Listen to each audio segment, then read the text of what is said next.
Okay. Good night. Good night. Good night. I know people probably saying, "Well, what happened to Therapy Thursday? Um, where y'all been?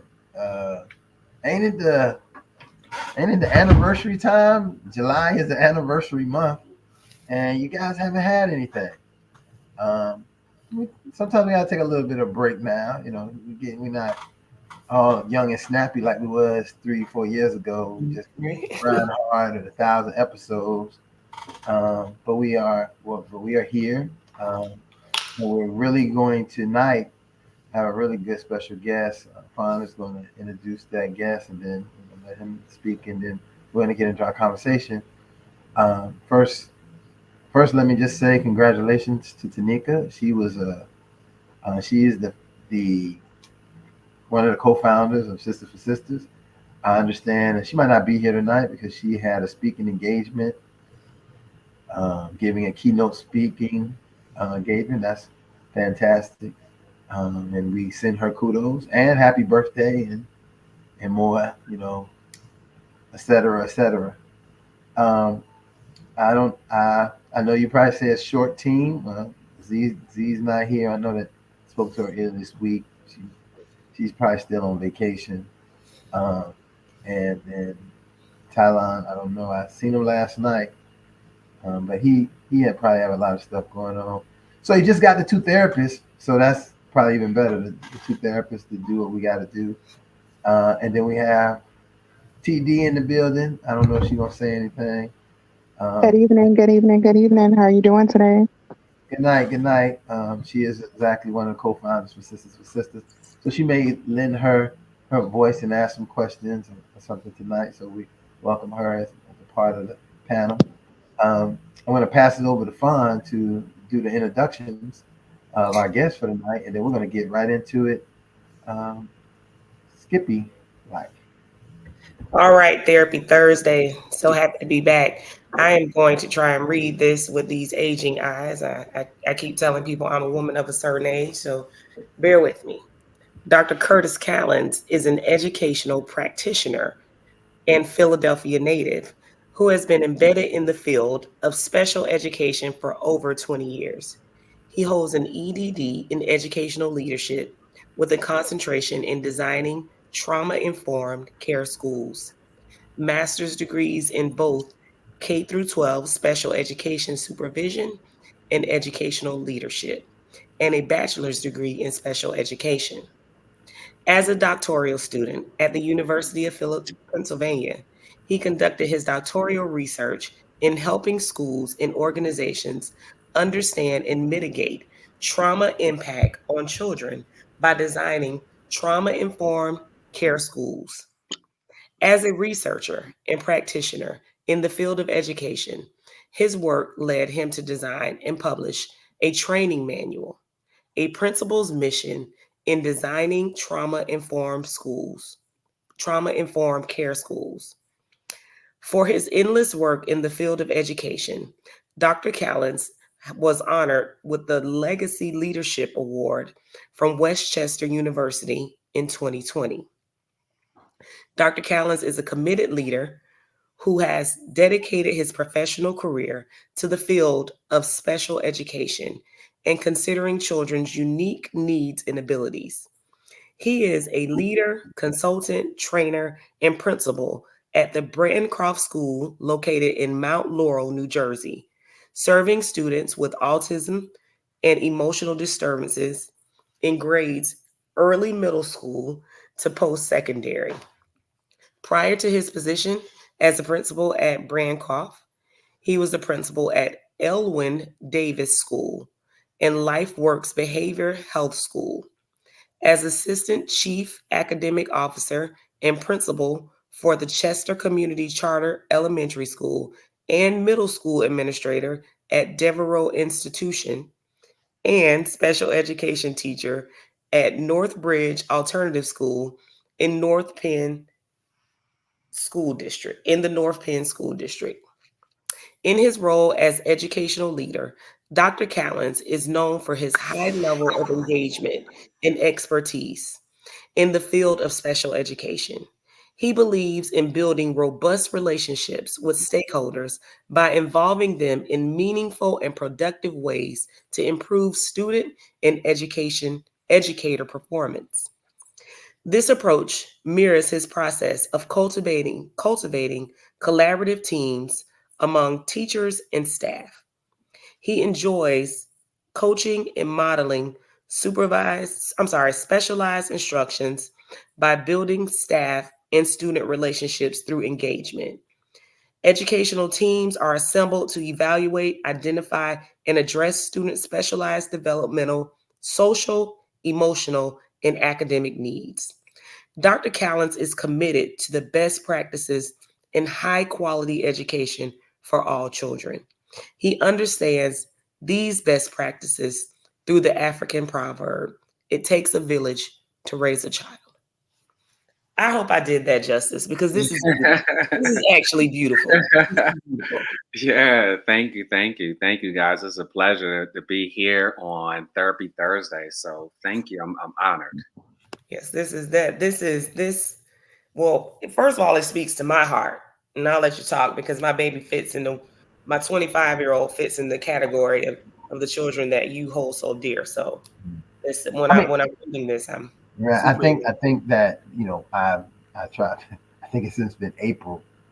It might have been April or May since I tried to get get my brother on here because I know his work and his work is in my same wheelhouse, and I know that he's been doing extraordinary things. And keeping with our theme for Therapy Thursday this season is looking at ordinary people doing extraordinary things. We spend a lot of time talking about people, celebrities, and all the hoopla, but they don't really a lot of times affect everyday people and affect large numbers of everyday people. And I think my brother here definitely is doing that, not in just his work in his job, but some of his outside activities. I want him to tell us a little bit about what. First, let me ask this question: how did you get into this field? I know how I got in this field, but how did you get into this field of special education? And I think that's an important thing that most people ask ask us as black men, even black women. How do we get into this field? Excellent. It started when growing up in the city of Philadelphia, non-area Philadelphia, people known as Philly as like uptown, and kicked out of elementary school. And because I was exposed to domestic violence in my household and also community violence. So the rage was really starting to foster in my body at a young age to become very aggressive and really exude those behaviors. So when I was kicked out of Catholic school and also retained, left behind, I was evaluated. And then I was placed in emotional support. And as I was placed in emotional support, self-contained classroom, I had some very dynamic teachers that really understood the functionality of my behavior. And they channeled my energy more academics and keeping me engaged at a high interest rate where I was actually mainstream into mentally gifted classes. So it was through those impeccable educators that kind of first planted the seed in me that and then I fell in love with Malcolm X and transformation. So I kind of like any of those stories that looked at Transformers, I followed as a kid, I fell in love with it. So when I went to Westchester University, I said, okay, I'm good at math. Let me be a math teacher. But then I played football, was on a football scholarship, and I was earning C's in my math classes, all the way up to Calculus 3. And I interviewed and really find high interest in a beautiful fraternity, Omega Psi Phi Fraternity Incorporated. And during that interview process, they said, Curtis, you're earning C's. We're looking at your transcripts in math. I said, yeah, it's kind of hard where I'm on a road Friday through Sunday playing football. And they said, well, what do you want to do? I said, well, I want to work with children that have the same experience as I did in the levels of adversity. So they said, well, why don't you switch your major to special ed? And at that time, we're talking about the late 90s. I had this negative stigma in the sense of, oh, it's only working with the low incidence population with physical impairments, psychological impairments. So then I made the transfer over from math to special ed. I start earning A's. because I knew all the functionality of the behaviors. The only difference was terminology. So it was sort of like learning the terms, but I knew all the definitions, the examples, because I experienced it. I lived it. I had an IEP. I had impeccable teachers that put certain modifications in place that really got me engaged. So that right there was really the impetus, the driving force that once I made that transition, I started to love special education, and I worked at what is known as the Devereaux Institution. It's a residential and day school program for adjudicated young men. And I worked there part time while I was at Westchester University, and I fell in love with it. Fell in love with it, where I was then recruited by the North Prince School District. They were opening up a brand new alternative school with middle school and high school kids. So I was very fortunate right out of college that I was recruited by North Penn School District to be a special education teacher teaching social studies in an itinerant program. So that was really like the whole catalyst on just my love for special ed. That I tell people all the time that when you ask a special educator, most of the time, especially black male educators, how you get a special how do you get teaching special ed? They're about to tell you that same listen, they're about to tell you that same story that Kurt told, the same story that I've told. And it's so phenomenal because I think that is also a part what it sells us to attain the highest level of education, right? And people say, well, I don't understand that. We used to really listen. I have to agree 100%. I was in a whole nother different state, whole nother different place, another part of the country, and I had really good educators in sixth grade who made the knowledge and said he doesn't need to be here. He doesn't need to be. He does his work. He how did he get in here? Well, I got in here. I got in there because similar to Kurt, uh, our exposure to things put us in the behavior.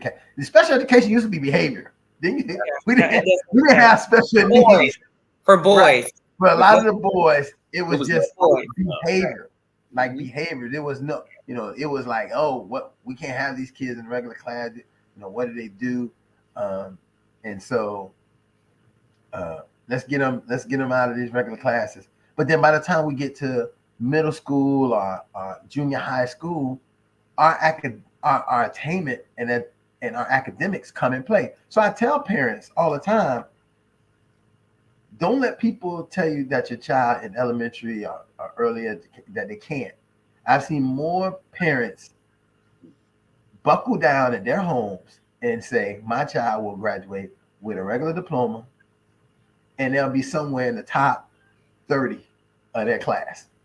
And people say, what do you mean by that? Because it is not about can you do the work, it's being accommodated and being a worker. I think that no matter what happens, if you do the work, you can do it because you're going to get your accommodations and get modifications that you need.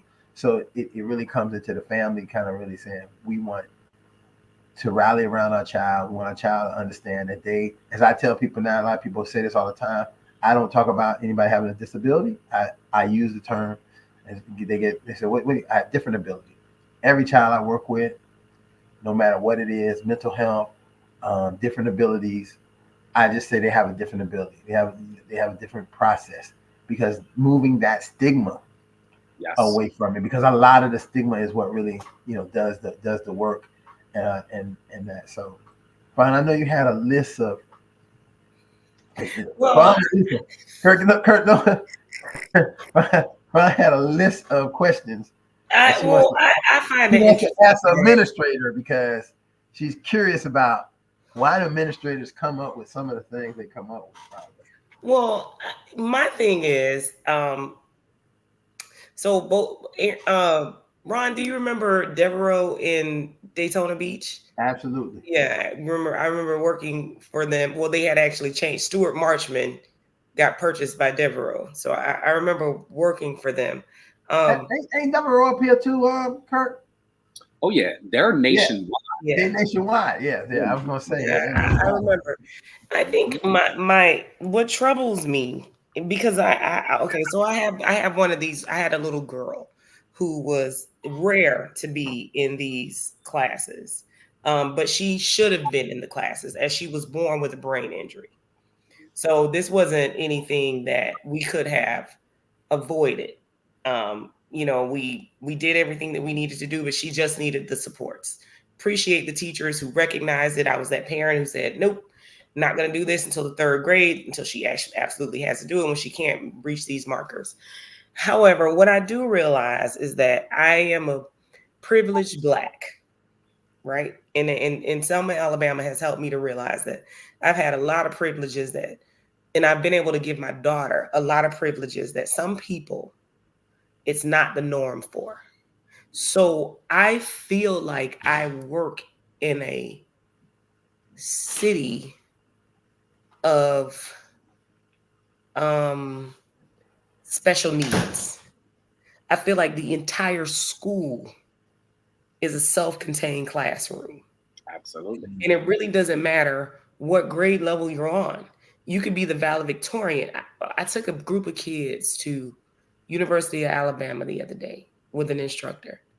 And I'm ready. I'm in there. And it's cheerleader week and they're pointing at all these things. And I'm looking at my 11th graders who are going to be 12th graders this year. And I'm like, who's going out for the cheer squad? And their hands are like, I am. And then I asked the cheer coach who was with me, how many you think they're gonna make it? He's like, no, they can't compete with these girls. What? Mm, These are my top students though. mm, I'm taking my top students. mm. So we're graduating kids where they're saying our kids can't compete at the schools because of their environment. So their environment is making them one big self-contained classroom. And at the end of the day, it doesn't matter. It literally doesn't matter where you fall in the class. You could be valedictorian or you could be actually in a self-contained classroom. The environment that they're in. So I think my challenge with academia and everything else is when I look at my privileged self, I had, speech therapy, all of these things for my daughter. But I'm looking at some kids who make really good grades who could benefit from speech therapy just because of the environment that they live in. And I know that as an adult, when you step into another place, another environment, that's going to affect your self-esteem. The way you speak, what you're exposed to, all of those things are going to expect. So I think my challenge is, like I said earlier, the non-progressive nature of education. It's the forward and like I say, coming from an airline, coming from Fortune 500, you're challenged to think 20 years ahead. Because how do we sustainability 20 years ahead when I feel like we're bobbing for air? It's like we're putting band-aids on situations. And I just want to take all of my kids and bring them to my house and be like, I'll teach you. I'll just teach you. Homeschool, Even though I, yeah. I don't have the skills to do that. But I feel like we need something more personal, a more deep dive into like, I appreciate the special education part of it. But for those kids who are just special because of environment, I mean, we had 8 murders in 1 month. Wow. And all of those kids in the building was affected by it. Absolutely. And if that doesn't make you special needs, Mhm. then what does? Mhm. So I guess I don't have a question so much into that, except for what are how do you conquer the lack of progressive thinking in education, or do you even see that as a challenge? It is a challenge, but it's a beautiful challenge in the sense of like, how do we create our own incubator? How do we create our own planet? And my job is, let's give our children the exposure. So then when we bring them back into our school setting, we define the why. We connect the dots on, okay, how do we excel at levels? How do we make our education meaning? How do we apply it? It gives it a purpose. It gives it a drive that's there. And then building their self-esteem and celebrating those incremental steps of growth every day. And say, you know what, you're going to be even better. So what I'm going to do, I'm going to expose you to what's outside your separate community so you can actually see the possibilities. But we're also, too, we're shifting the mindset. For so many years, when we were in school, we were told what? Get an education. Oh yes. Get Well, an I mean, let me just put this in here. As a Black woman, I was told all you need is an education. You don't even need all that you man. need, That's a right? different All topic. you need. But what's occurring in the city of Philadelphia and also in other metropolitan cities. We were taught get this education and then acquire a great job and then gain and pay for some land and you're in the suburbs. Versus, okay, let's take our knowledge and let's mobilize our community where Mhm. we're gentrifying our Right, community right. by ourselves. Absolutely.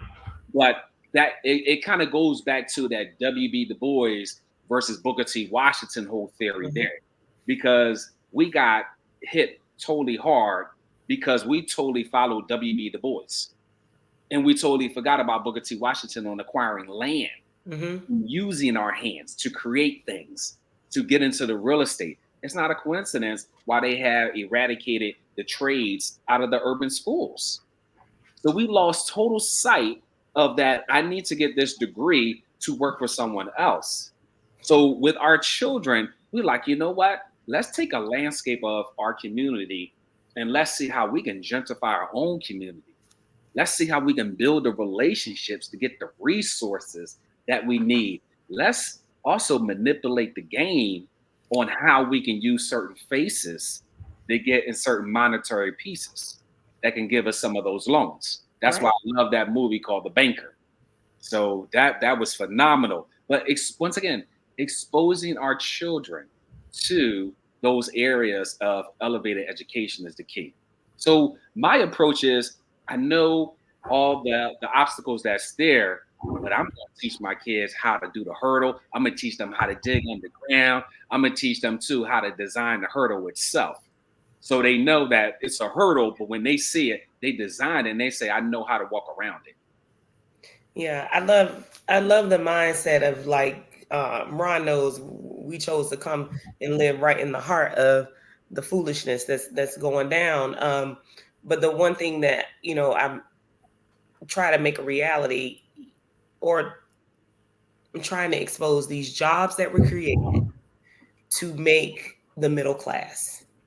So you have these pilots. Now, this is the best example that I can show you. I don't really know too many formally educated pilots. They're in the transportation industry. And whenever you land on a Southwest Airlines flight, a pilot may say you just had the safest part of your journey. But they make probably 7 times more than a bus driver.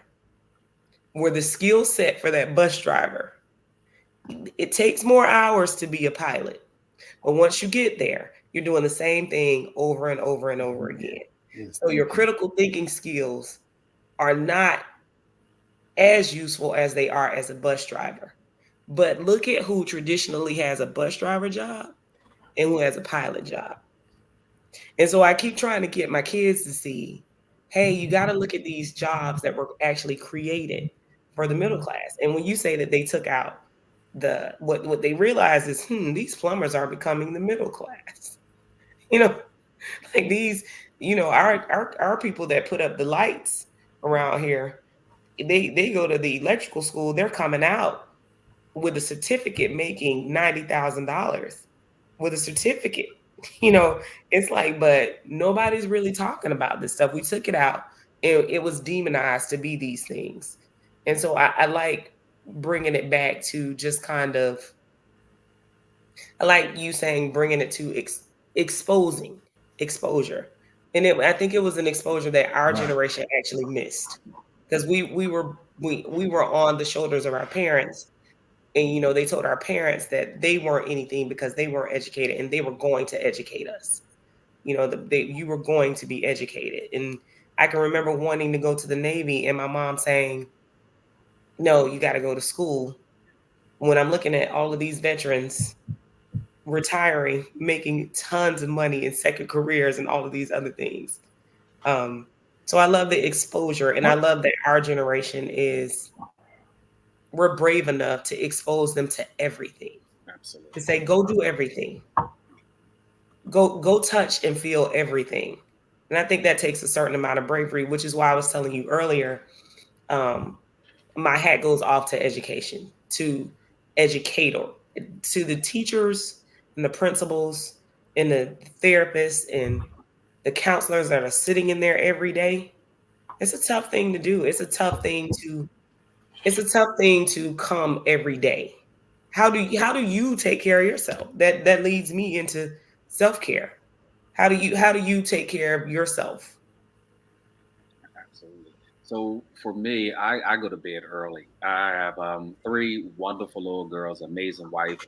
My girls are 14, 10, and 5. So No. I send them to bed early. So 8 o'clock, 8:30, and 9 o'clock. And I'm usually in the bed either 9 or 9:30. And I wake up 4:15. And as I wake up 4:15, I'm at the gym.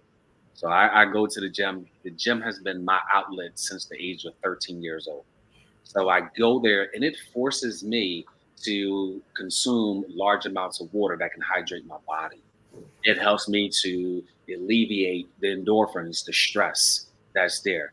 But I also had to change it up because at first I was lifting the weights and not doing any exercising on the heart Yeah. until I hosted a blood drive for sickle cell anemia, and they said, Dr. Curtis, your pressure is high.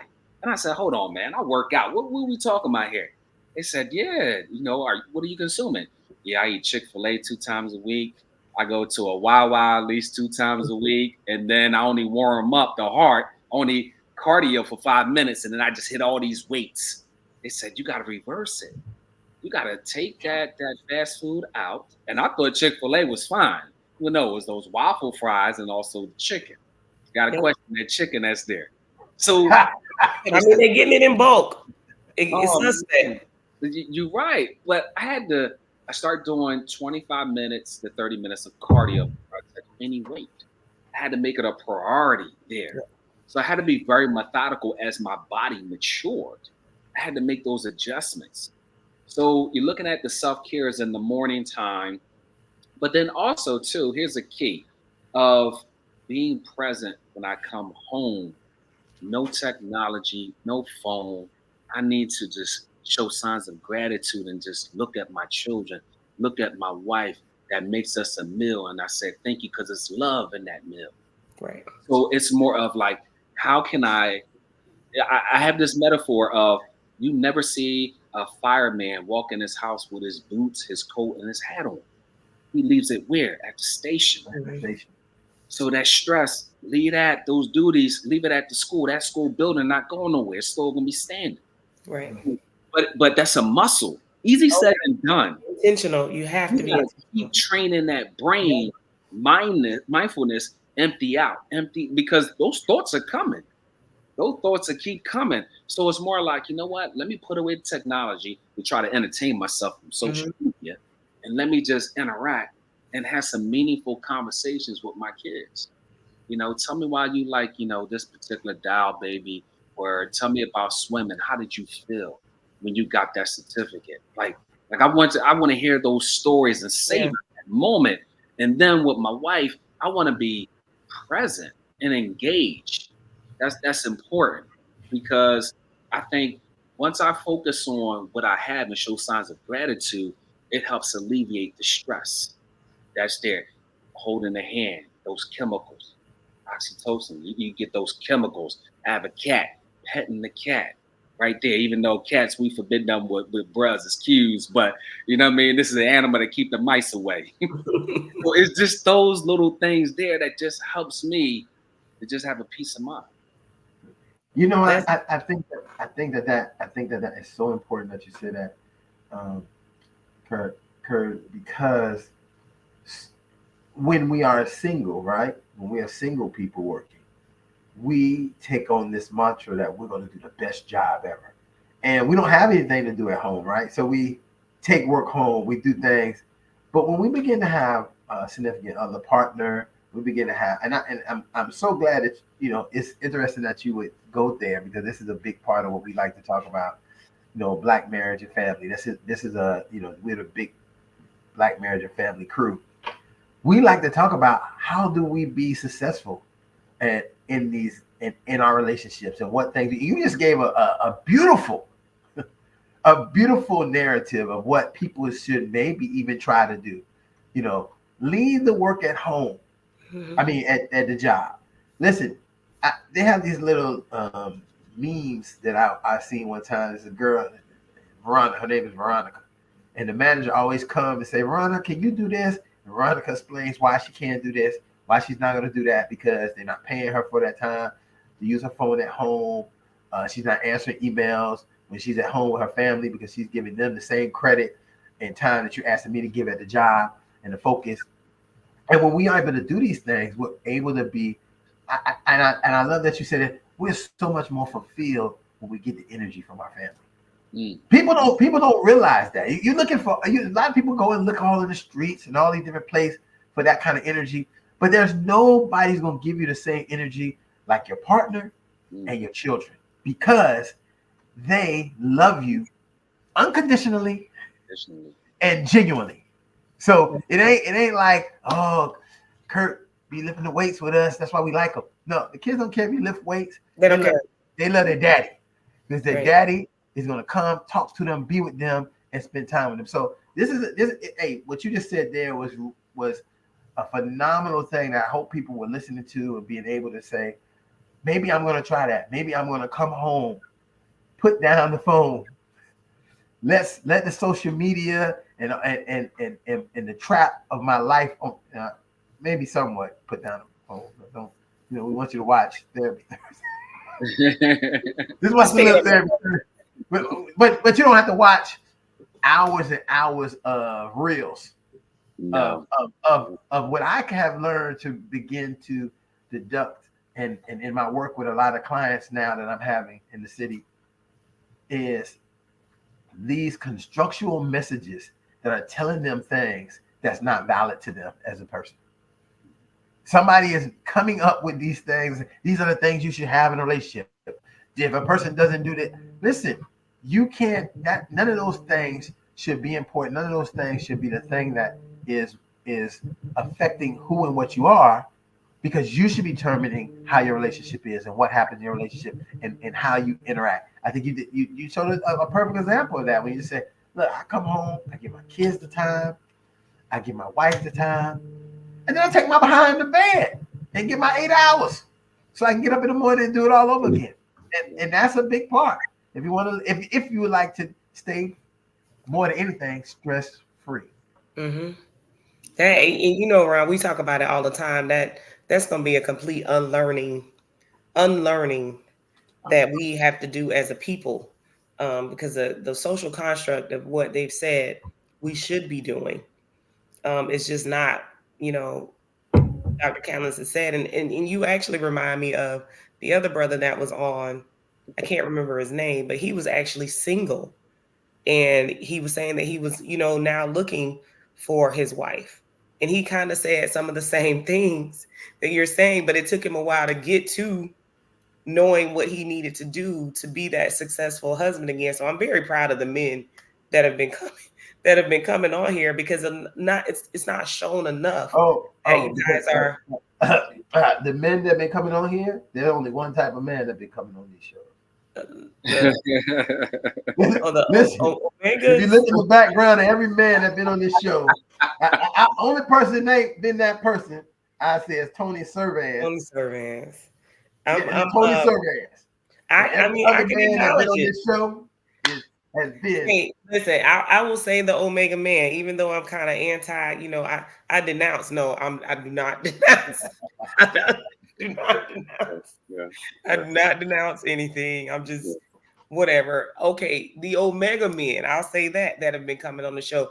I just wish that there was more exposure. I wish that people could hear you guys say these things. I wish that women could hear you guys say these things, because, and I'm gonna get back to the point that you're on here for for, but that releases us to be able to break those social constructs, because we want to be in these relationships that look like how we need them to look, not how society says they're supposed to look. Like, where in your case with your wife, society might say, well, he doesn't stay up 2 hours later with you talking, doing this. No, that man got to go to bed because he needs to be up at 4:15, and he's given me so much intentional attention in this 2 to 3 hours that he's been home. He's given it to our children. He's done enough, and I'm okay, and he is enough. It's very hard sometimes, and I don't speak for all women. I can just speak for myself. It's very hard sometimes to say that's enough. I have enough. He's enough. Like, it's almost like how you guys are intentionally making these strides to be in your relationships, to be present. I think I am now intentionally making these strides to say, this is enough. Right here, right now is enough. Whatever it looks like right here, right now, today is enough.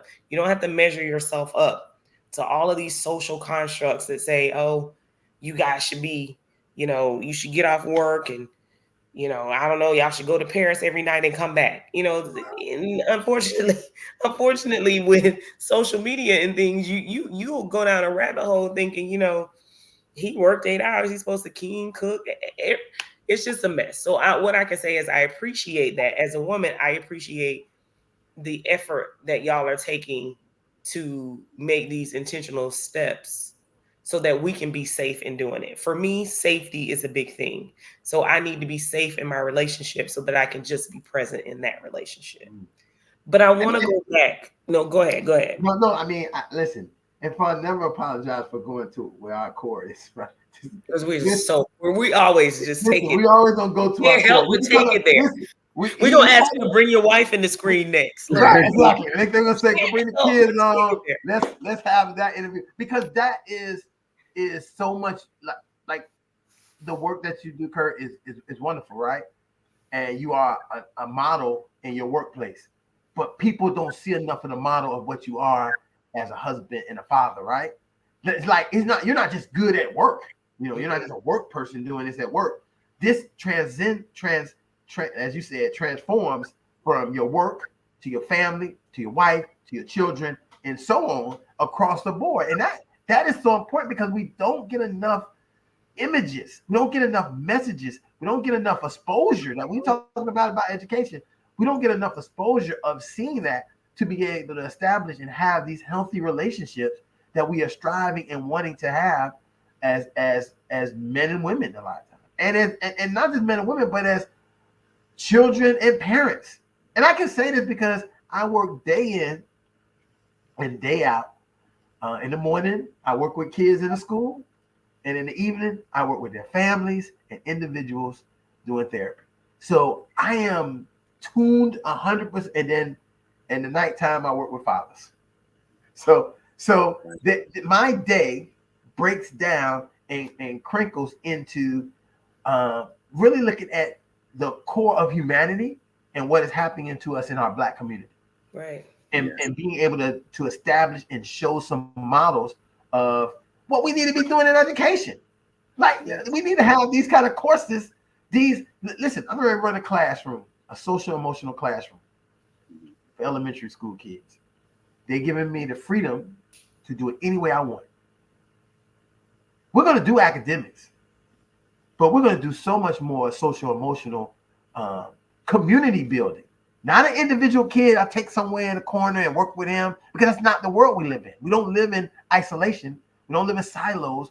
We live in a community where we need to be able to communicate, be able to hold each other accountable, be able to help each other. So I'm going to use that classroom as my Peachtree dish to really establish something that hopefully I can say to school and say, hey, let's write something on this, and let's show other schools, other districts, other places that this could happen with this population of kids that you have kind of, as I say, you had them in self-contained, you said this was unfair, then you threw them in inclusion, and then it was even more unfair, and now you say, oh, we're going to put them back in self-contained. But they're not in self-contained. They're coming to their own social emotional classroom where everything is catered to them, not a byproduct. Just come in here, sit down, here go a Right. worksheet, worksheet. Do You know what the other that's kids the are old doing, way. just do it with more time. Do what the other kids are doing, just do it with more time. With But we more time already said you and can't do what and the other kids are doing. Like, more time, adjusted curriculum, right. and the biggest part is at the end of every day, having an opportunity that's the whole class for us to sit Indian style in the back of that classroom and talk about how was our day and what happened and how we're going to take that into our homes, back to our phone, and how we come back the next day. That we don't have time for, right? You normally don't Yeah. have time for. You actually don't have people, districts who are interested in saying, hey, what about academics? What about they testing? What about, listen, these kids, if we can get them to buy into this and buy it, they can sit for an exam with their accommodations and make an equivalent score than the other kids, because they will now have the empowerment, and they also have the exposure to something being about them.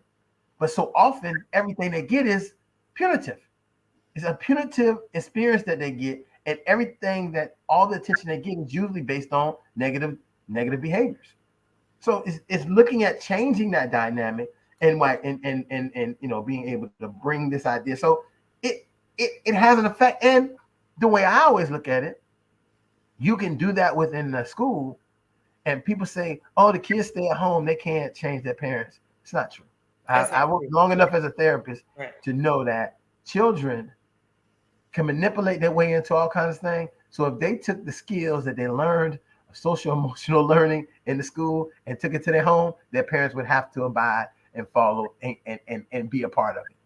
It's very difficult not to be. So Omega Docs. So, okay, I want to hit on this trauma. The your passion is these trauma informed care schools. I want to know, are you seeing acceptance? I don't know if people understand trauma. I don't know if they understand um, that you being a product of, okay, I saw domestic violence. I'm watching this show on Netflix. These Netflix shows they have me in a chokehold sometimes. Okay, I'm watching this show. This young man. The show is I Killed My Father. If you guys get a moment to look at this show, it's not what you think, but the adults, he did kill his father. The powers that be are trying to say that this kid was not traumatized. Mm. And they are literally having to give definitions of trauma when we're looking right at the trauma. So I'm wondering, have you had any, and if y'all get a minute, is, I mean, even if you could show it to your teachers, I killed my father. Okay. I'll look at it. Everybody. I mean, I'm walking and I'm thinking, you gotta be kidding me. This is all the way trauma. All the way trauma.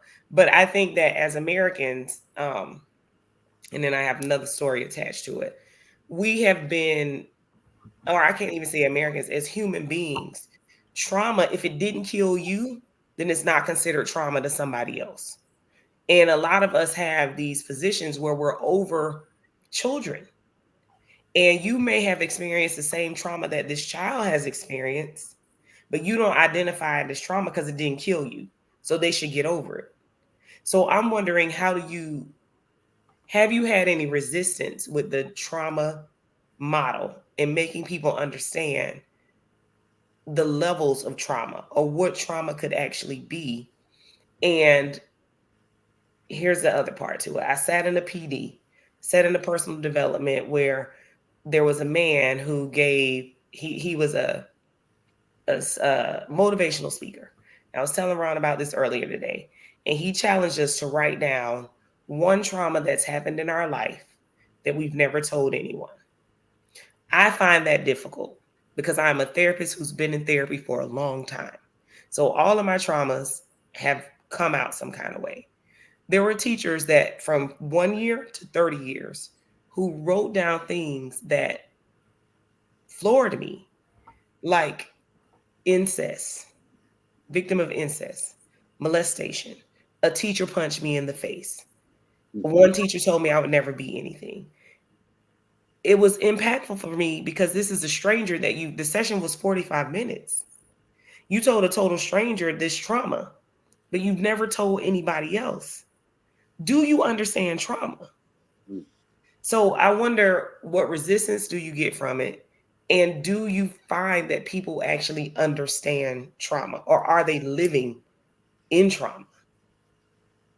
It's both. It's both that they are living in trauma. Some don't understand the trauma, and some are just captivated in traditional norms.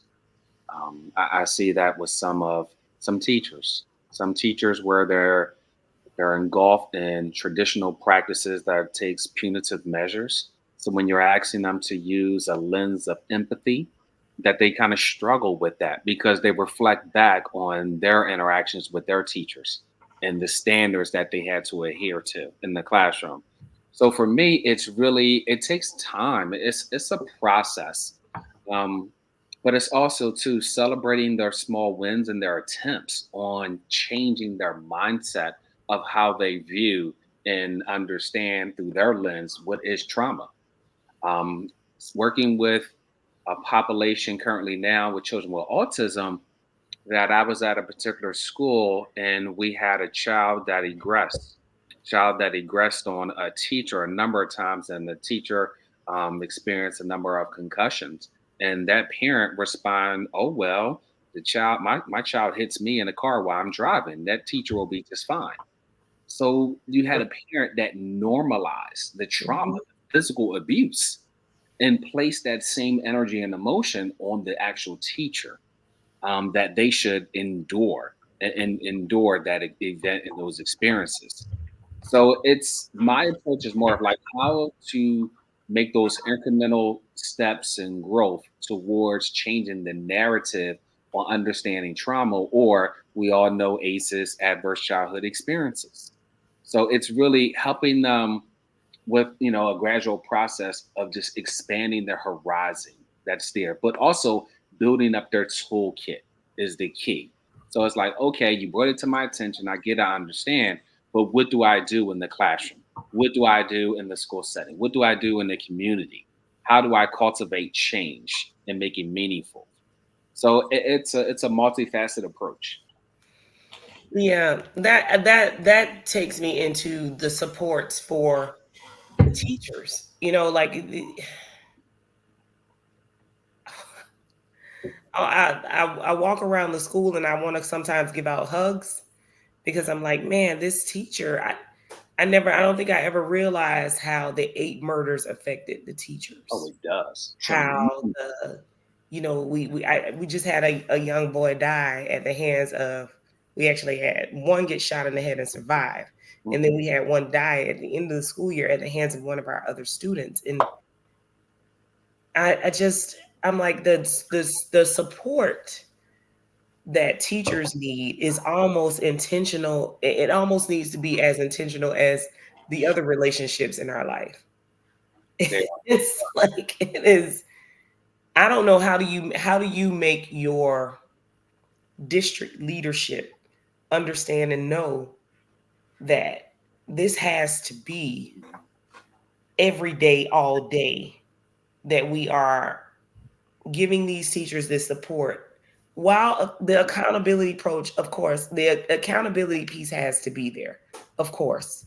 um but what I find is that we're doing a lot of pounding on the test, pounding on what we're doing, and we're ignoring the fact that these teachers a lot of times are social workers, therapists, untrained social workers, therapists, moms, aunties. In the Black community, everybody's your auntie. I don't know how many of these kids are call me mama, ma, auntie, because they're looking to me for that validation. And so I wonder how at the district level, do you have any challenges with that? Do you have any challenges? I know you work at a private school now, though, Well, right? no, yes, we still experience challenges, but I try to show them that I'm making data driven decisions Yes. in the sense of, okay, we know about the teacher shortage. Oh, we want to retain my teachers. Here's how we need to change our system. And here's the approach. So what I've done at my previous school was what we did is that we altered our school schedule where we made sure that certain teachers had the same prep periods as other mentor teachers so they could be able. So I had to create these safe spaces in the schedule for the teachers to come together in the morning, also after school, during the school day. Then I looked at about 4 locations all throughout the building where I said, you know what? We got sensory room for our kids. We're going to transform these spaces and create sensory rooms for our staff members. Mhm. And we created where it's like radiant sunlight that's there. It's couches, it's a zen atmosphere where they can go during their prep period and just decompress from the day. So a lot of times we design our schools based off the children needs. We alter that approach. But the way I was able to alter that approach is that, number one, they believed in me, they recruited me, they gave me the autonomy as well to cultivate change. But I also showed them the data from looking at exit interviews of where teachers expressed that they were stressed out, they were burned out. So we knew it was a mental health approach that we had to really accomplish, and we had to change the wording. Instead of self-care, which you do independently, we had to transform it into organization care. No, I love that. Organization care is that we create the systems that support wellness. Listen at all this from the schedule to the physical environment to looking at our PD, where we're being very intentional with in-service days, where we brought in a plethora of different experts and we did our yoga, we did our hip hop dance, we also did our African drum circles. So we were very intentional on like, you know what? I'm going to cultivate and create a mental wellness program for our staff members, and we're going to pour our energy into our faculty, and our faculty will reciprocate that same energy back into the children. Yeah, that's great. I think I'm gonna steal that Oh, yes. organizational care. That is great. I see Tylon on here. Hey guys, can you hear me? Hey Can Tylon. you, hi, can you hear me? Yeah. Am I on? Am I on? Okay, hi. I'm sorry for being late. I thought that we were going to start back in August, but anyway, I'm just. I don't know if you noticed. I was Mentor of the Year in 2016, and I'm a huge advocate for mentorship being a centerpiece of every school's community. I think that it's important, and it was also a lot of data that supports that it's very effective. It was under the ADP program here in New York City. I mean, attendance and AI improvement funding for it. But I find my frustration really comes from they have all this data and they know it works. You would think that with data and understanding what works, that the system would be better. I wonder if you have the same concern as data being used to actually circumvent real improvement. Let me share this. You can manipulate data to say anything. Mm. Period. Mm-hmm, mm-hmm. You can manipulate and say, this right here, the majority of it is empty. Or you can say, look, this is the best tasting water, and I'm gonna savor this right here because this is gonna hydrate my body. Right. Mm-hmm, mm-hmm, That's mm-hmm. what I've learned throughout my years. It's the Mhm. presentation that you use the data to drive your narrative. Mm-hmm, mm-hmm. That's the key. So I had to use that data to say, look, I'm going to show you. And then also, I'm going to solicit feedback. That's going to be my formative data that's Mhm. going to show and say it's successful. That's Okay. it. We're going to retain more teachers. Right. But you're absolutely right. That data can be used, it's a dichotomy in it. In a sense Mm-hmm, of it can be used in positivity, it can be used in negativity. right. It's sort of like you can be clear on, hey, this worked. Like your program, the things that you're doing sounds like it works, and you would think that you would duplicate, or the things that work, you try to duplicate it as much as possible. But I found that and I've worked in over 16 schools in New York City area, helping them set up school-based mentorship programs where the people are vetted. I found that they everyone was happy and pleased that it worked, and they seemed like they would always come out whenever there was politicians and folks coming. Oh, this is a great model. We want this school to be a model school. Da, da, da. And but you don't see the level of duplication of things that work, at least here in New York City. and it just got me scratching my head and saying, okay, and I'm putting my because conspiracy theory on is that it's in a sense they want improvement, but just on the margins. They don't really want things to work. Mm. I Tylon, I have to say that I completely agree with you. I mean, there are so many times that you and I are at an agreement on these things because I don't know if we change the system. So, okay. When I look at the education system, and this is where I say I have to leave completely, why it doesn't fit like who I am as a person.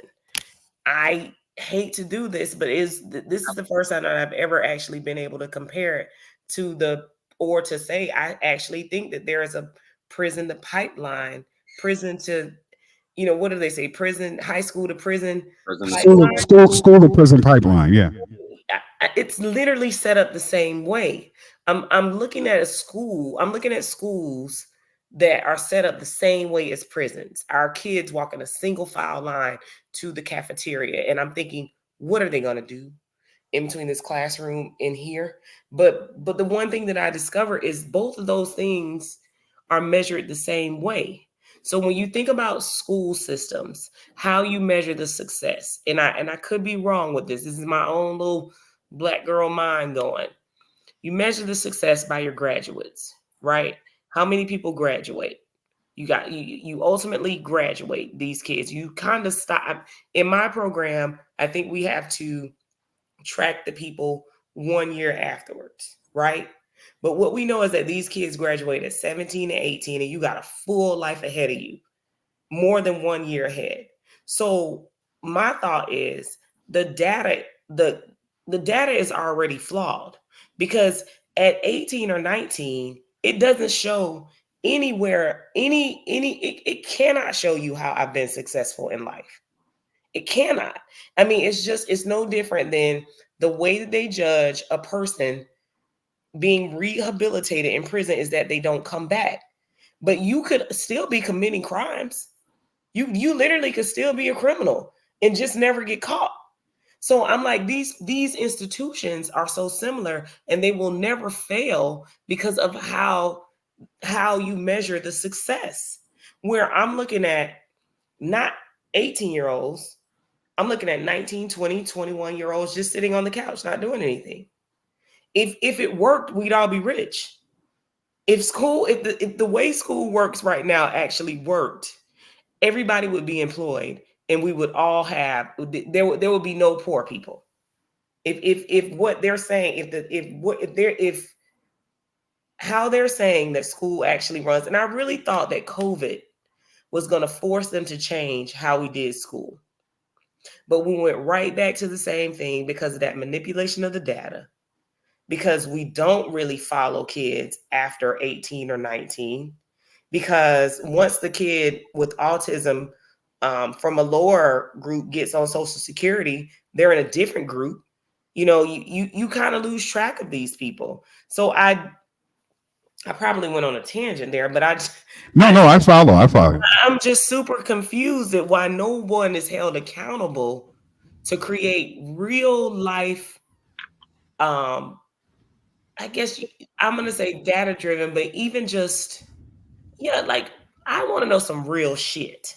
Yeah, I mean, Dr. Collins, do you feel like, the way that your approach also that you hit this wall, like, where you have even beyond data, you have, successful, driven, tangible kind of markers that you set up and you say, hey, this is work. And then you may even get the proverbial pat on the back. Hey, yeah, this is great. We like what you're doing here, this, that, and the other. But you just don't see the energy and effort put behind models that that work even beyond the data and the statistics and things like that. But just I mean, there are things that you can tell even in the way students walk in certain schools, whether the environment changes and the school community's environment changes, even around the surrounding areas here in New York City. And I just got a sense that somewhere on high they said, well, this is nice, we like this, and then all of a sudden some of the funding disappears and it's just not duplicated, and they just keep coming out with something new and some newfangled terminology and and here's try this methodology, and not sticking to the kind of things that you alluded to and that you do that actually works. And I think you can't train educators to care. That to me is the secret sauce, and what happens is they drain all these passionate people like yourself and other teachers, and I've seen it happen. Teachers that, like, they're just coming in for the first time and they got all this energy, and in about 2 or 3 years they're like burned out. And so I love that the focus is also on the teachers and the people who are providing, because they are not just teachers, they are social workers and correction officers, or we wear many hats, especially as black men in schools, because there I always feel like there's an undertone of you don't belong here. That's a really good question I want to ask you too. Because most of the men in the New York City schools, I would dare to say, a large percentage of them are either openly gay or ambiguously gay, and saying that a lot of the models of masculinity in the schools, the kids kind of gravitate to it in a way, but the administration does not. Have you had any experiences like that, or similar experiences in your career, Doctor? Yes, yes. It's an attack on masculinity. It's an attack to try to force men of color to conform, assimilate. It's very prevalent here. I'm in outside of Philadelphia. I'm born and raised in Philadelphia, but you go into the suburban area where there's two different sectors. You go into the suburban area, they want you to look approachable, which means glasses, no facial hair. You have to make the suburban Caucasian feel comfortable to approach you and ask questions. And then if you're a certain stature, I was fearful, I was intimidated. So you run into that roadblock in the suburban areas. And then in the city of Philadelphia, you have in central office, when it comes to administration, is dominated by women of color.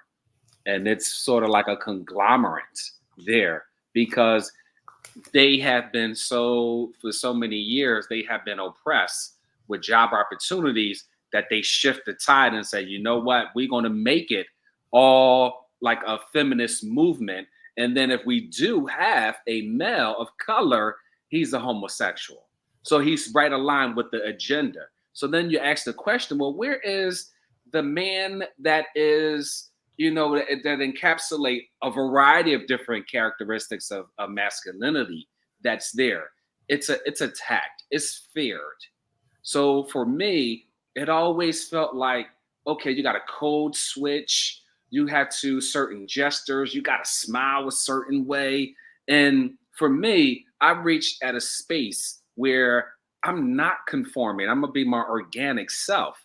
And then you're gonna call me by my name and my title, which is doctor, because I earned that. You're not gonna just say, hey, Curtis, how you doing? No, we're not doing that in that workplace environment. You're gonna respect my expertise, my credentials. Plus, for the summertime, I trim my beard down, but I usually let it grow. That's it, because it encapsulates my culture in my area, my community. So yes, it is a true attack, and it's very subtle. It's prominent throughout all of education. I told Ron I probably can't share the podcast this week on my page, because I see what you're saying, and I'm thinking, how from board to central office, and I'm thinking, listen, you guys, and I'm not a feminist, but I believe strongly in what I feel are my equalities as a woman, as a Black woman, right? But I don't think that they have to take away from the role of the Black man and how I want that role to be in my life, and how I know the strength and how that injects strength into our children, into our communities, and how, even if we go back to slavery or wherever, when it was taken away, it was the complete demise, the beginning of the demise of who they who we wanted to be, or they tried to do that. I'm looking at the field of education, and I'm like, it is too top heavy with women, or it's too top heavy with men that are not showing up in a masculine way. So And I don't care what your sexual orientation is. Right. But the thing is, these kids, when you think about middle schoolers, someone told me these kids can go into school a child and leave having a child.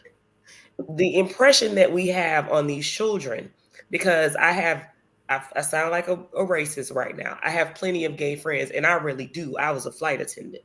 Okay. I have plenty of gay male masculine friends. They don't try to hide who they are. They're just gay men. I wonder how I don't even know if we could tactfully call out that you're putting certain positions in the hands of people because you want to control the narrative of how this comes out. Mm-hmm. but let me say this, and you guys bringing this up, and we have to go to how. Okay, so I have made a really big point recently, looking at the BET Awards, right? And there were a lot of people saying, "Oh my God, the BET Awards was like just a woman fest of whatever, right? Of not favorable type of performances and things that equality." So I said to somebody that we didn't think about this 10 to 12 years ago when we talk about Black Girl Magic, right? Black Girl Magic was all the rage. It was like, we got to empower the young ladies. We got to do this and do that. And at the same time, I used to argue and say, but what happens to the boys? And what you end up beginning to see is when you They don't, got Black Girl Magic. I'm sorry.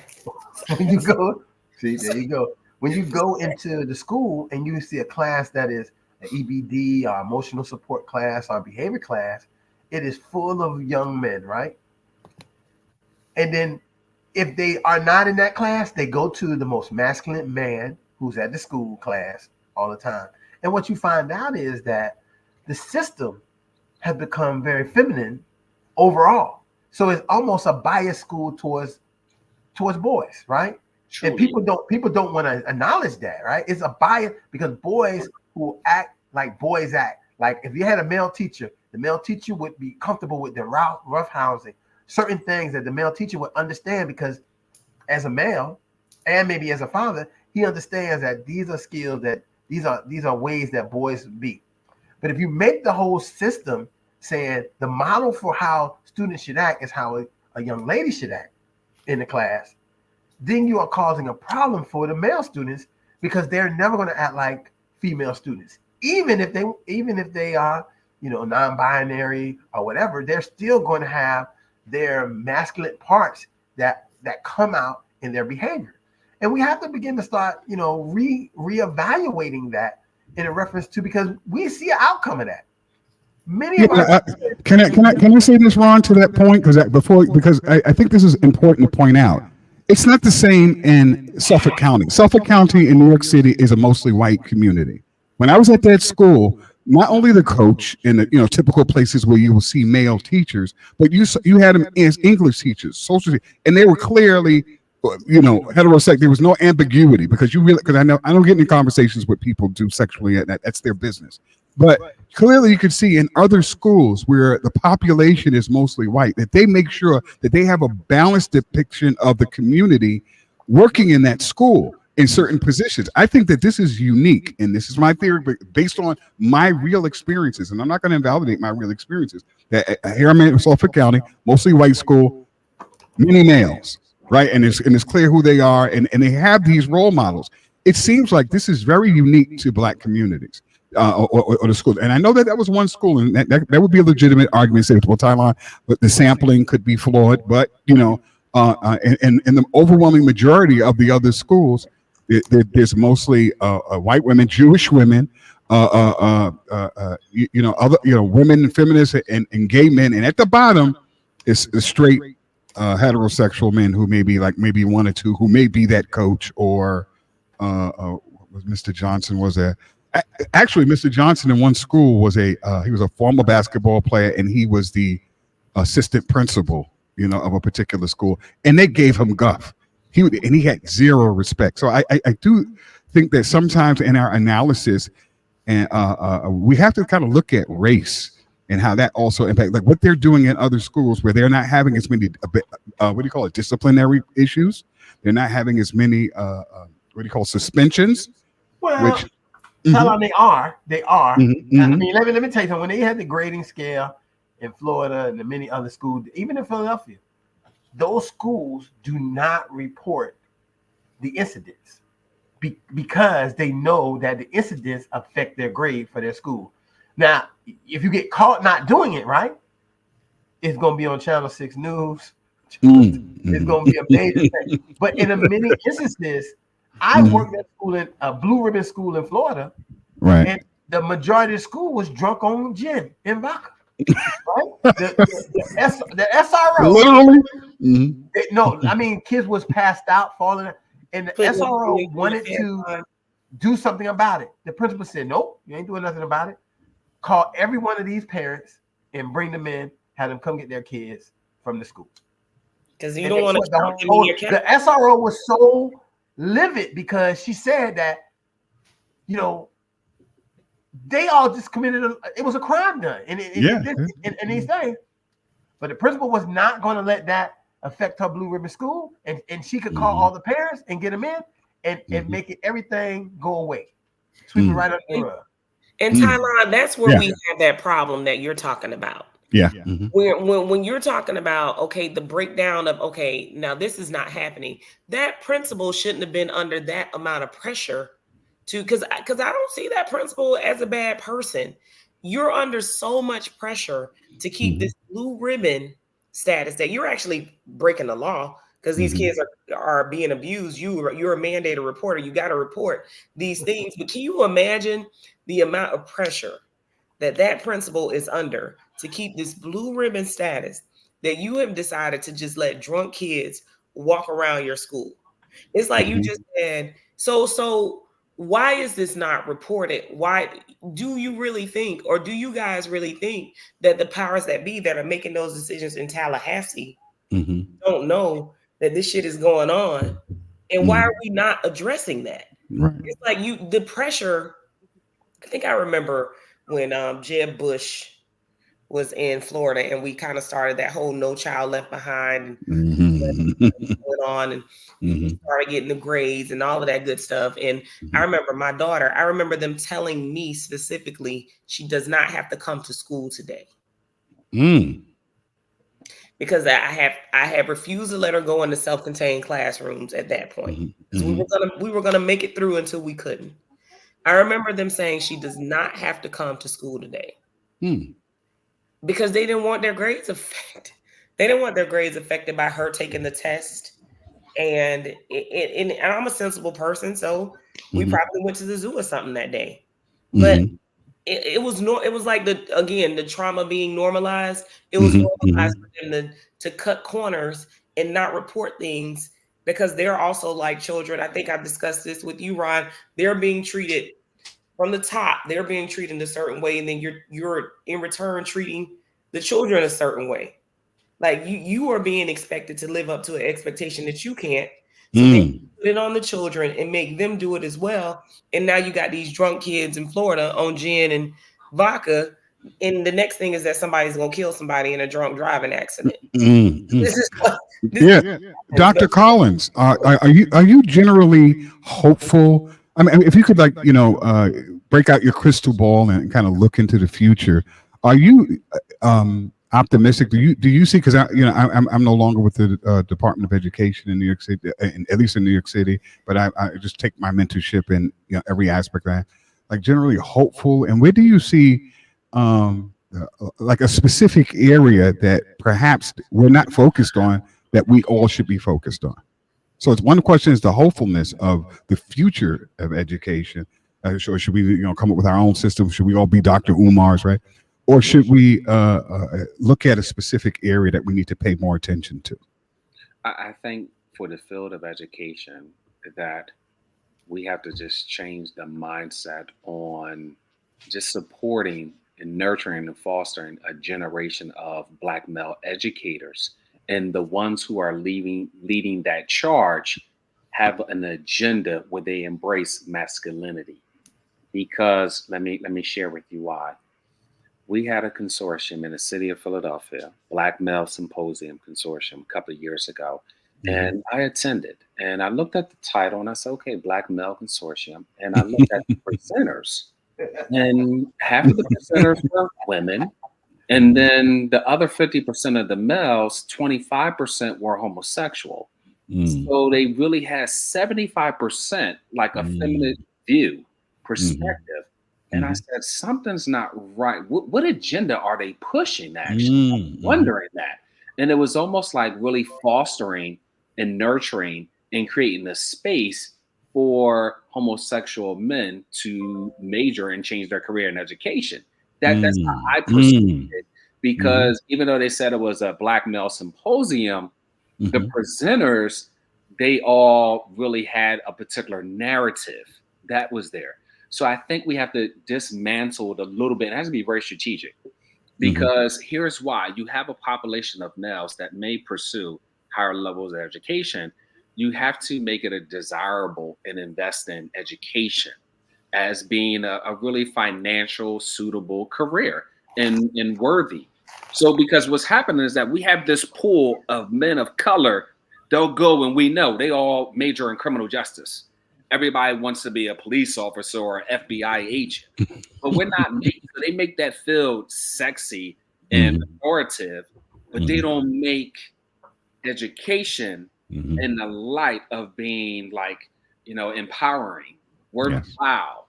So I think we need to change that narrative where it goes into the middle school level, high Good school point. level. But once again, how do we cultivate that?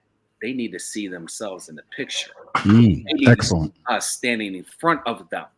If Excellent they don't point. see us standing in front of them, they said, Right. that's It's not not my possible. Yeah. preference. Right. Yeah. That's not my preference. And I'm gonna go ahead and major in criminal justice. I mean, Mhm. all the friends I went to school with, you talking about the brothers and my Mhm. Hispanic brothers, Mhm. criminal justice and business. Everybody Mm. wanted to create their own business. Everybody wanted to do criminal justice. And it was like this small handful of men Mhm. that majored in education, especially, major in education. So Mhm. what we about to do? We about to just open up our own schools? Like what we about to do? Like I know you said Come strategic on. have to do this, and I feel like I live in a place where, and Ron always knows, I feel like I live in a place where things were historically created, but we're like a drawing board where we're open to things actually happening. Like we're like a canvas for things actually being created and happening. So here's how you have to do it in education. If you try to develop your own school, you'll have certain forces that'll be very manipulative and demise it, and they'll be very sneaky, and so therefore you have to start from the ground zero in a sense of creating it in the classroom.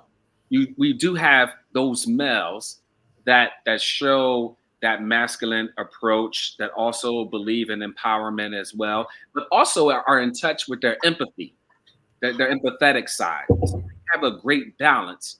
But here's how you create it. So as principals, we empower. We got to empower those individuals to create those small incubators. And you strategically create those small incubators where you are strategically designing the next group of men of color as teachers. Because if you take it as a school, a systemic approach, you'll have so many other factors who won't give you the funding, who won't support it. They'll ask you questions. What about making this system is not inclusive? I don't see DEI in this system. So you Mhm. got to be very strategic behind it, where you create that small classroom and it's very settled.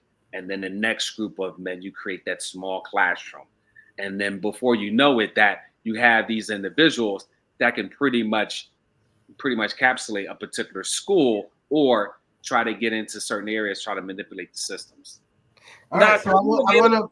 available? we coming down. I want to be able to give Doc a little bit of time to talk about his book, just a little bit. I mean, I know it was,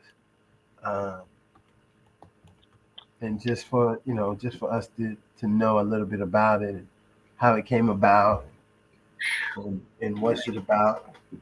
Yeah, let me share with just the audience.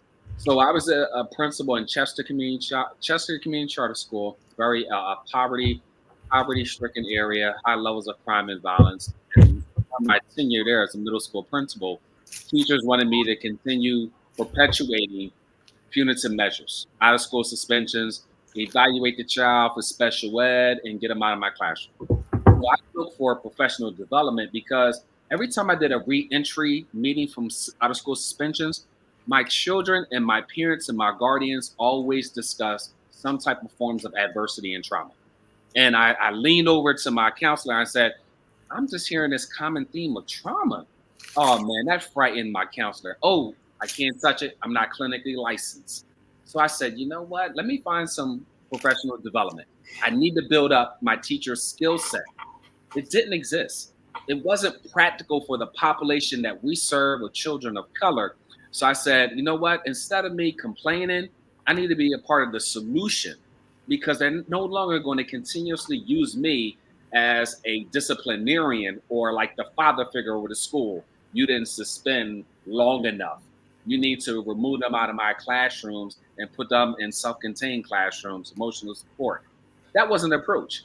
So the whole impetus was from my experience as a principal, where I said, I'm going to create a product. I'm going to create professional development where I can be able to also train other schools on how to design trauma sensitive schools. So I matriculated in the University of Pennsylvania, and I went there and I said, I'm not impressed with just a doctorate degree on my wall. No, I don't want that. I want to create a product. And as I said, I want to create a product. Then they connected me with some very insightful professors and committee chair members who were thoroughly engulfed in the work of mental health and also professional development in schools. So as I was matriculated and enrolled in University of Pennsylvania, I transformed my dissertation into this book. So this book is actually my dissertation where I trained Carson Valley, which is about 5 minutes outside of Philadelphia. And I did a whole entire year study on training, doing a needs assessment, getting feedback from all their subgroups within their programs, with their faculty, and help to shape how do adults learn? How do they learn? What is their preference when it comes to professional development?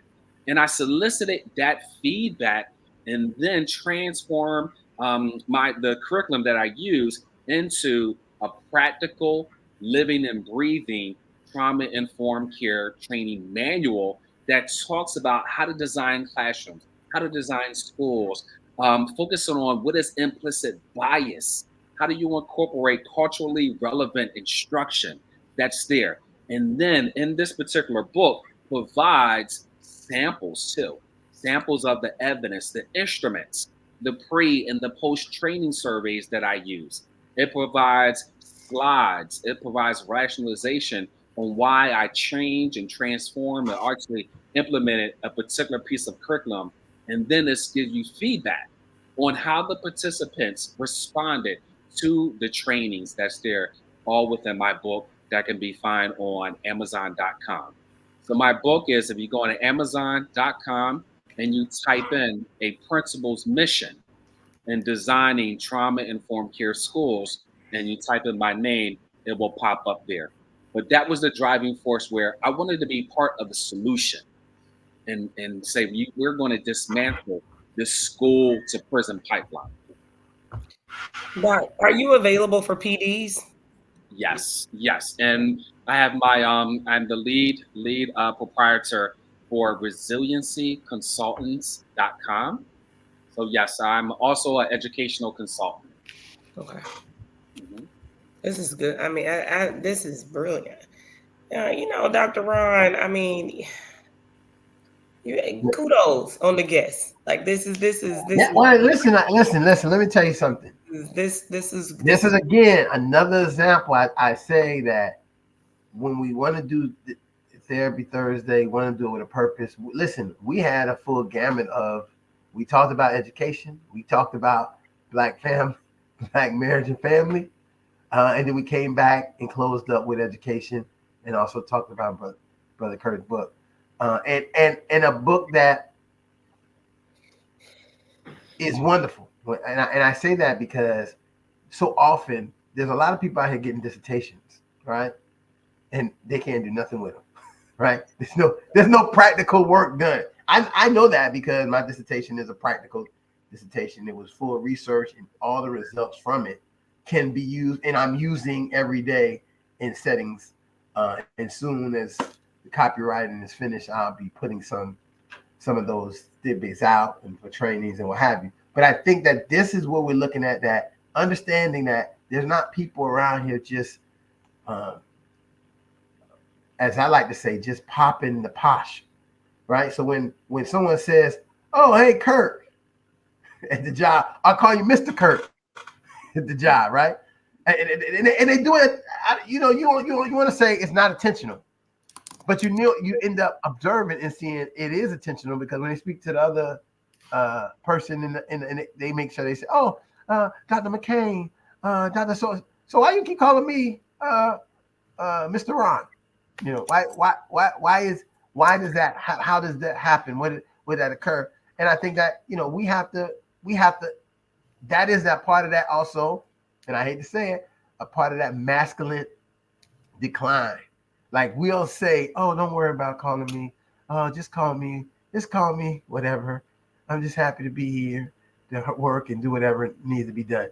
And that what does that show our kids? What does that show them in that man? Because imagine a kid recognizing and understanding what it means to be affiliated with a person who is looking like them, coming from the environment that they come from, being a doctor, being a PhD, being a doctoral researcher. What does that look like for them?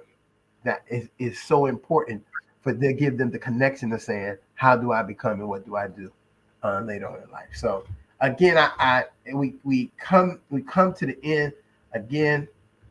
Doc, I want to thank you so much, man. We tried so hard to get you here, and it's great because well worth the wait. Well worth the wait. Right, and it happened at the right time, right? Absolutely. During the time of we have celebrating, close to our anniversary month of starting Therapy Thursday almost 3 years ago, and we're here, still here, really contributing, not foolishness and shenanigans. Right. People have a lot of these, whatever they call them, they bring people on, talk about foolishness and shenanigans that do not help our community. They may be entertaining, but they're not productive to, in many instances, to be able to help people move from one space to the other. And I know that right now tonight, people got a lot of important information that they can use. If it wasn't from what they need to do at their school, understanding how the school system works, understanding how important education is for their children, the change in education over the years, what it looks like to have self-care in our Black families, what the Black fathers and Black men do to really re-engage and establish a community for their family. Listen, we touch so many things, and I know Talon just biting at the chomp to say, this is why he loves it so much. It is it gives this, and this is an intellectual conversation. Right. No, and I tell people all the time, listen, you want to come and go somewhere. Listen, we're here to talk about serious issues that affect our communities, that can help our communities. And so that's what we're here to do. Again, I want to thank my good brother for being here today. Thank you. Fun, Tylon. Don't forget about sister to sister. We got. Oh well, we ain't forget. We ain't forget. Do I got to get that $45 for you to say something? And you done spoke pretty supposed to say something, right? Dr. Callens, I want to thank you so very much for coming on tonight on behalf of Sisters for Sisters and coming to this. It is amazing to see your Black excellence. Okay, I just want to give you those flowers because I have 4 sons, so ranging from the ages of almost 22 to my baby is 7. So, and I know the impact that seeing themselves when they go to their school and their teachers and the staff has on them. So I appreciate you for being out here representing and encouraging and showing others how to be this way. So I wish you continuous blessings to you, to your family, to everything that you touch and that you do. Thank you, and thank you for Ooh, this. hey, let me get my $100. That's more than 45. That was $100. And hey, oh boy, that was a way I can't even top that. All I can say is, hey, again, thank everybody for joining us for Therapy Thursday. Thank my guests. Thank the Therapy Thursday crew for being here. And then remember, Sisters for Sisters, this is our anniversary month. We have our next guest next week as well. It's a surprise. I'm not going to say who it is. They're going to come and we're probably going to go into a place that is a throwback to when Sisters for Sisters started Therapy Thursday almost 3 years ago. So it's going to be very interesting when we go and touch back with that person and see where they're at and what they're doing today. With that being said, I want to thank everybody for joining us. You can definitely join us next week. If you haven't done so, go to the Sisters for Sisters page, join, see the kind of important things that they are doing. And you'll see us here again next week, Therapy Thursday. We are back and back in action. With that being said, good night, good night, good night. Thank you so much. Good night, you guys.